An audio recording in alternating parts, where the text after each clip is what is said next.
Ngaran kuring Rizka. Kuring sakola di salah sahiji sakola kejuruan menengah. Babaturan kuring lobana lalaki. Kusabab masih jarang awewe anu minat asup ke kejuruan teknik. Kusabab kitu kuring gaya-gayana siga lalaki. Kajadian ieu dimimitian basa kuring balik di sakola rada peuting. Kuring sakola di SMK ISCB anu aya di Antapani. Ari balik sakola di Antapani ka Bojong Pulus Ranca Ekek teh make motor.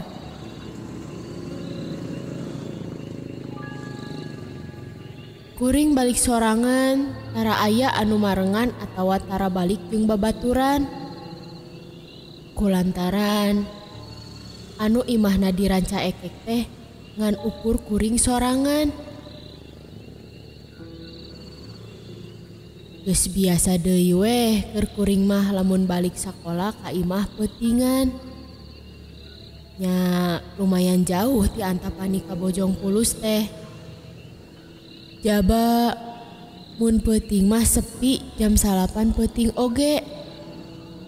Geus jarang aya jalma anu ngulampreng wayah kitu.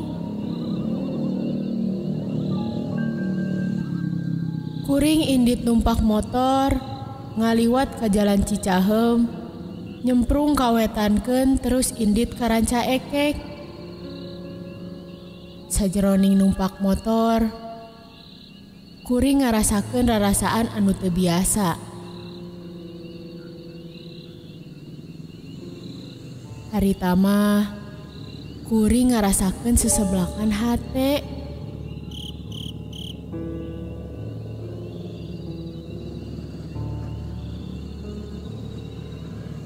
Jeung ngarasa keung sagala. Sok padahal keur kuring mah naik motor peuting oge geus biasa. Di sajeroning perjalanan di Bojong Pulus ka Ranca Ekek, kuring ngeureunkeun heula motor. Sabab karasa HP ngageter. Ningan aya nu nelpon. Nya maksudna bisi telepon eta teh penting keur kuring. Jeung supaya anu nelpon kadenge jelas sorana ku kuring. Halo mah, aya naon nya? Masih keneh di mana? Gerak uwi atuh Neng, tos wengi. Nuju di jalan mah, sakedap deui dugi. Nah, ka mana heulang di wengi-wengi we teh? Nya eta tadi aya anu kedah dibadantenkeun kanggo praktek mah. Nya atuh sok hati-hati di jalan nya, tong kekebutan. Gugu ge tadi wowo. Kunaon kitu Kang Wowo teh mah? Teu ketang teu nanaon. Indung kuring teu nuluykeun carita ngeunaan Kang Wowo. Hal anu siga kitu ngajadikeun pertanyaan keur kuring. Kuring nuluykeun deui lalampahan sabari mikiran. Aya naon Kang Wowo? Dina ngajalankeun motorna, kuring ngagugu ka omongan indung kuring. Kuring dina ngajalankeun motorna henteu ngebut. Sabab geus teu pati jauh ti imah anu rek dijugjug.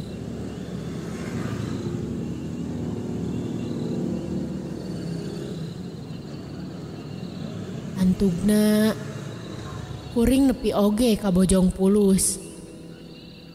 Saacan nepi ka imah, di jalan katingali aya saurang lalaki keur ngajanteng. Kusabab eta lalaki anu keur ngajanteng hareupeun imahna teu katingali ti anggang. Barang geus hareupeun lalaki anu ngajanteng teh, kuring ge jadi ngarasa ngemplong. Geuning anu keur ngajanteng hareupeun imahna teh ningan tatangga kuring, ngaranna teh Kang Wowo.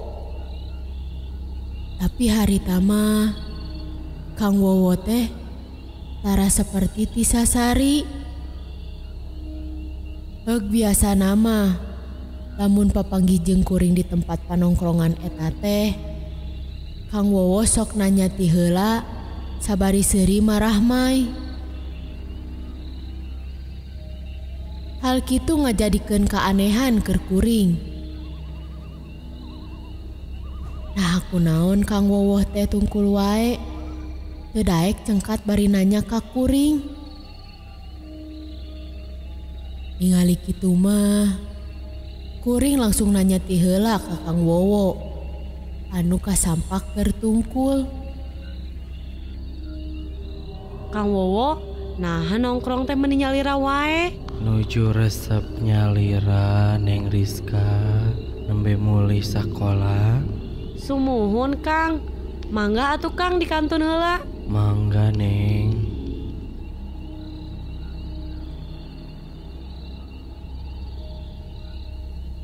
Kuring indit ninggalkeun Kang Wowo anu angger wae teu nyengkatkeun sirahna. Aku naon ari Kang Wowo sikepna teu siga ti Sasari. Meureun keur aya masalah. Kuring tepati mikiran Kang Wowo sarupaning kitu. Kuring tepi ka imah satuluyna langsung ngasupkeun motor.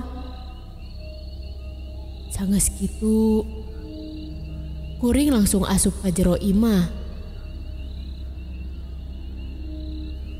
Malah indung kuring oge kasampak keur ngadagoan kuring.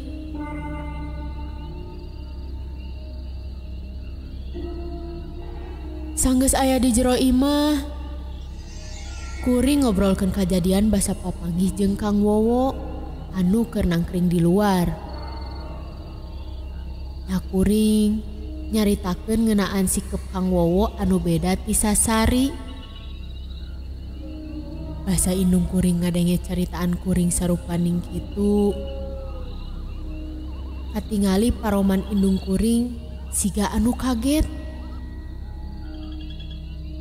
Mah, nah kunaon ari Kang Wowo nya sikepna beda ti Sasari. Wowo mana ari Neng? Kang Wowo eta tatangga nu aya di payun. Wowo, ieu Neng. Maut itu maut. Wowo teh maut tadi sore di rumah sakit. Tabrakan tadi berang Neng. Atuh ari tadi anu popenak sareng abdi saha?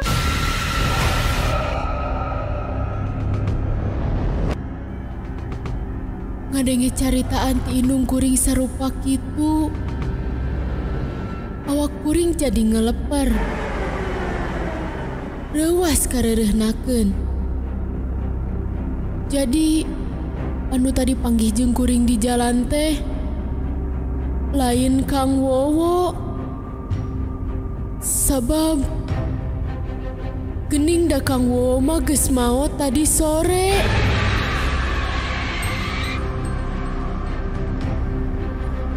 Awak kuring ngadak-ngadak jadi leuleus. Kuring langsung ngagubrakeun awak kana kursi. Indung kuring oge reuwas basa ngadenge dongeng sarupa kitu teh. Komo deui basa ningali kuring siga anu rek kapiuhan. Kadenge indung kuring oge gegeroan kanu jadi bapak kuring. Harita kuring dibere cai nginum ku bapak kuring. Bari satekah polah di parancahan. Sajeroning dising harapan ku indung bapak kuring. Kuring ujug-ujug hayang ceuring. Bari awak kuring teu eureun bibiri gidigan. Kuring jadi siga anu kasibat.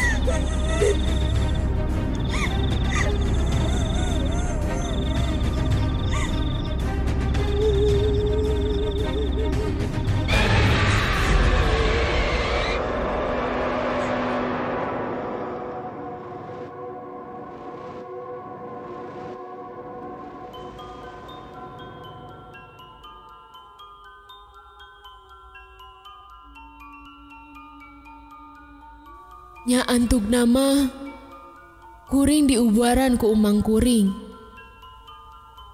Kabeneran Emang Kuring teh salah saurang ustad.